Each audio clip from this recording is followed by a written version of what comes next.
Good morning. কেমন আছো তোমরা সবাই? আশা করছি ভালো আছো, সুস্থ আছো। এভাবেই ভালো থেকো, সুস্থ থেকো, সঙ্গে থেকো আর আমাদের পাশে থেকো।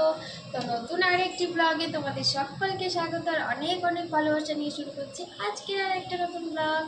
তো দেখো এখন সকাল 8:30 বাজে আর এখন জলখাবার বানাবো। তো জলখাবারে এই দেখো, তো এই আলুর তরকারি হবে।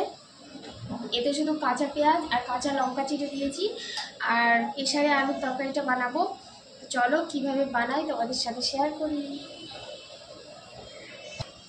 আলুটাকে ভালো করে ধুয়ে নিই।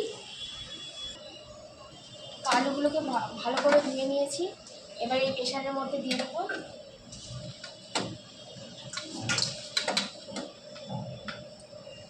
এবারে পরিমাণ মতো নুন দেবো।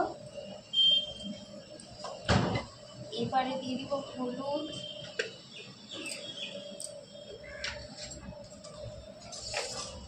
কাঁচা তেল 1 ছিপি মতো,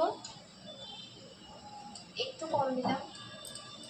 দিয়ে দিব আদা, এইটাই বাকি ছিল, আদাটাকে ছুঁড়ে দেব। চলো আদাটাকে খেতে করে একটু আদাটাকে ধুয়ে একটু থেতো করে নিলাম। তো এই যে এবারে দেখো একটু আদা কুচি দিয়ে দিলাম।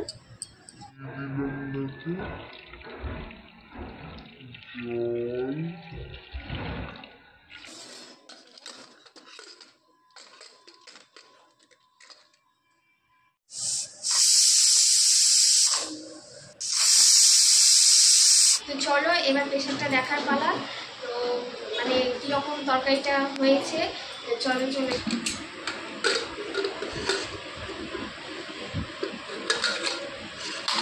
এই যে দেখো, দেখো খুব কম মানে তেল না দেওয়ায় খুব কম তেলে এটা কিন্তু মুড়ি খাবার খুব সুন্দর হবে, মানে দারুণ লাগে এরকম হালকা তরকারি নিয়ে, মানে মুড়ি খেতে বা লুচি পরোটা তোমরা যাই খাও। তো চলো মুড়ি খাওয়া যাক। তো জলখাবার কমপ্লিট করে দেখো ভাতটা বসিয়েছি শুধু রান্নার জন্য, আর দেখছি ভাতটা ফুটে না। তো অনেকক্ষণ ধরে ফুটছিল না, তারপর দেখি নাকি গ্যাস শেষ হয়ে গেছে। তারপর দেখো খালি সিলিন্ডারটাকে রেখে দিয়ে আবার আমি মানে এই প্রথমবার আমি নিজে নিজে গ্যাস সেট করলাম। তো আজকে আমার ভিডিওটা কেমন লাগলো তোমাদের, তোমরা অবশ্যই কমেন্ট করে জানাবে। আর ভালো লাগলে লাইক কমেন্ট শেয়ার সাবস্ক্রাইব করতে ভুলবে না। তোমরা ভালো থেকো, সুস্থ থেকো।